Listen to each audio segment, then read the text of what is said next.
मैं हूं एक टाइम ट्रैवलर हिस्टोरियन और मेरी टाइम मशीन हमें ले जा रही है उस दौर में जब अशोक एक विस्तारवादी सम्राट बन चुका था। सिंहासन संभालने के बाद अशोक का लक्ष्य स्पष्ट था, पूरे उपमहाद्वीप पर नियंत्रण।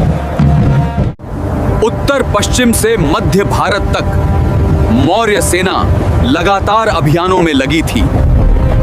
इतिहासकार बताते हैं कि अशोक ने सीमावर्ती राज्यों को या तो युद्ध से या राजनीतिक समझौतों से अपने अधीन किया। इन अभियानों में प्रशासनिक सुधार भी साथ साथ हुए। नए प्रांत, नए अधिकारी, राजकीय संदेश शिलालेखों और स्तंभों पर अंकित होने लगे। सत्ता का औपचारिक स्वरूप। पर इस समय तक अशोक बौद्ध नहीं बना था। वो एक कठोर सम्राट था। देवी से मिली करुणा की बातें उसके मन में कहीं न कहीं थीं। लेकिन शासन की कठोरता बनी रही। युद्ध और विस्तार ही उसका मुख्य औजार थे।